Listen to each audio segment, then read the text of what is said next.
All right, guys, the dreaded DB Fire 2. He ran I think it was the same formation, but he was running the same exact concept where they blitz both of the outside defensive backs. Sometimes they only bring one of them, and the offense has a problem picking it up. And theoretically, the offense should have no problem picking that up, especially if you know it's coming and you slide to that defensive back, which is what I tried. But the game isn't really coded right with the offensive lineman to pick that up. So, I mean, what's funny is a couple of weeks before this game, I labbed against this blitz in practice and I found a way to pick it up, but I just forgot how to do it once I ran into this game. And this guy was running it like every single play, right? So, as you can see, my offense wasn't able to be in rhythm, okay? And that's what pressure does. When you get instant pressure, you're not able to look downfield, read the concepts, and make the right play. Okay, so he just kept running it. And as you can see, I'm trying different things. I'm double teaming certain defensive linemen, setting them like one way, check releasing another way, trying to get back to finding out what that configuration was that I found to pick this up. So, again, my offense really struggled to stay in rhythm, to get downfield, and to produce. And it wasn't until now, third quarter, 3:49, where I finally found the pass protection call to pick this up. And you'll see we'll finally pick up that DB off the edge, the offensive lineman. You see how they turn to pick it up. And now I'm able to look downfield and be comfortable in the pocket and read my concept. And that's where you want to be. You want to be in a place to where you know the pass protection, you know what's supposed to happen, and you know who you're supposed to read post-snap in regards to throwing hot. So post-snap, you can read that particular player. If he comes, you know you have to throw hot. But if he doesn't come, you know you're good, and you can look downfield without any worries about someone coming scot-free, right? So I finally found it, and as you can see, my offense started cruising down the field without any issues. And it actually becomes easier to attack downfield against a blitz package when you can pick it up, because there's a lot more vacant space in the back end due to them utilizing someone in the blitz.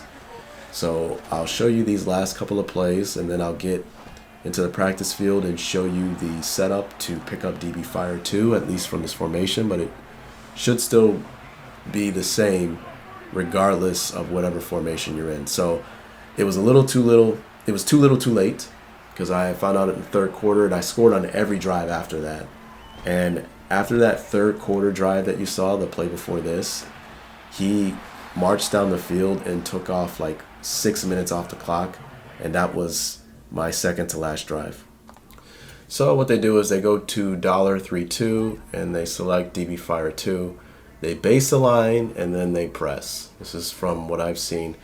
And watch me set that guy as the mic. Theoretically, we should get a slide to deal with him, but obviously you see what transpires when we do that, okay?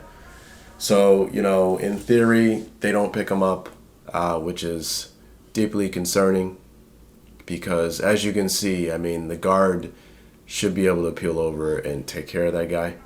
So this is what you have to do. There's two ways of doing it. You check release the back. This is the not as safe way. You slide right. Okay, you go to line and slide them to the right, and then you ID the back the opposite way of the slide. And that's how you pick it up. Now, theoretically, we should not have to do that, because now we are involving 6 in pass protection to pick up 5. But from what I've seen, we are kind of forced to do that from standard formations to pick this up, as you can see. Now, this is the riskier version, because as you can see, the back who's responsible for that weak side DB and check release sometimes does not pick them up. Okay, so I will give you the configuration for this. What we do is we check release the back, which is the first step. Slide to the right towards the blitzing defensive back from the strong side, and then you put the ID the mic on the weak side defensive back. And that's where we get a check release on that back, and then the offensive line pins over in the correct way to pick up that DB. Now, this is the riskier version though. Watch this back, and you'll see one of the fundamental problems with Madden. Our back is in a check release with that weak side defensive back. And as you saw, he checked to see if he was coming, the defensive back was indeed coming, and he fools us into thinking he's going to pick him up, and because the defensive back takes too long to get to him, he leaks out into a flat, leaving him unaccounted for, and then we get sacked in the pocket. Okay, so that's kind of wonky, which is why I say that's the riskier version.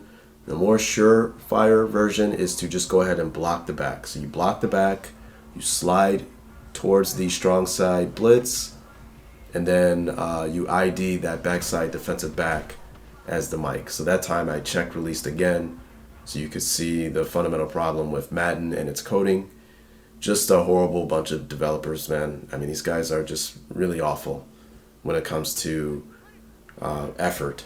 I really don't fault lack of resources or things of that nature, but where I have a problem is when it's just clearly a lack of effort. And there you go. That's when you block it up, and as you can see, we pick everyone up.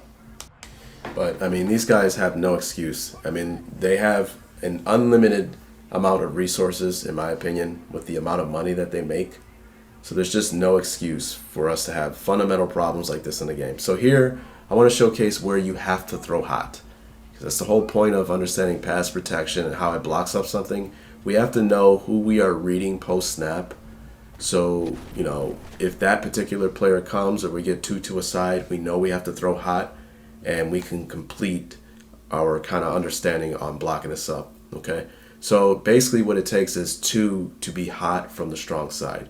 So if this linebacker and the defensive back on the strong side both come, just know that you have to get rid of the ball hot, okay?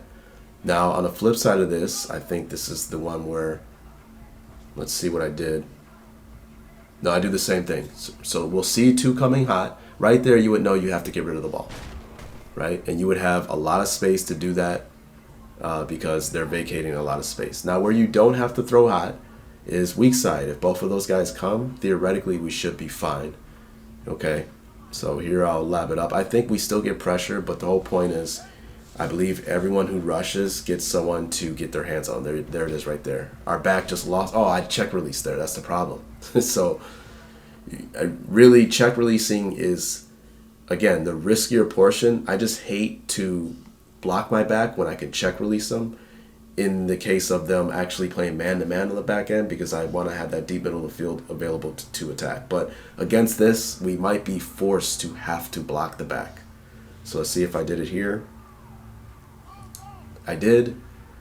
Should have slid right. ID that guy as the mic. And as you can see, we're good to go.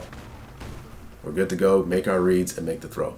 So again, I should just say block the back. Check release is a little bit more riskier, right? But block the back, slide to that strong side defensive back, set the mic on the weak side defensive back, and then there you go. Now you know that it takes two from the strong side to be hot, and you can function in your offense against DB Fire 2.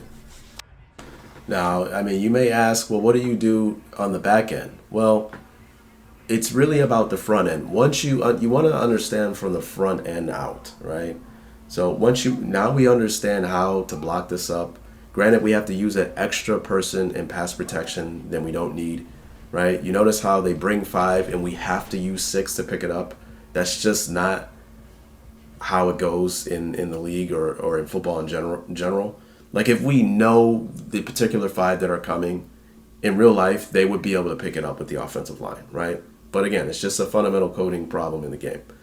But since we understand the front end, that's when you work towards the back end. Now you can go through your concepts and reads where you have a particular play that's great against a 2-high shell or a play that's good against a 3-high shell. You can kind of incorporate your plays to attack that, knowing the pass protection up front. Okay, so again, the most important thing is understanding what's going on up front, how to block it up, and to understand where you are hot, right? So again, we're hot off the strong side where that linebacker and that defensive back, if they both come, you have to get rid of the ball before the free rusher gets there because someone's going to come scot-free. However, if both of them don't come, then you don't have to go hot. That's if you set the protection the right way, okay? So I'll leave it at that. Maybe I will show a video maybe a part 2 on DB Fire 2 where I actually go through a full game, where now I have the full game, where I'm not trying to figure out what the pass protection is, because I'm not going to forget this time, right? Once you understand how a blitz operates, don't forget how to pick it up, because it'll come in handy in the game when you run into it, so you can stop a guy who just spams it all game and they just rely on that blitz, okay? So I'll leave it at that. I hope you guys enjoyed the video. I hope you got some insight from this video, and I hope you keep coming back, man. Peace.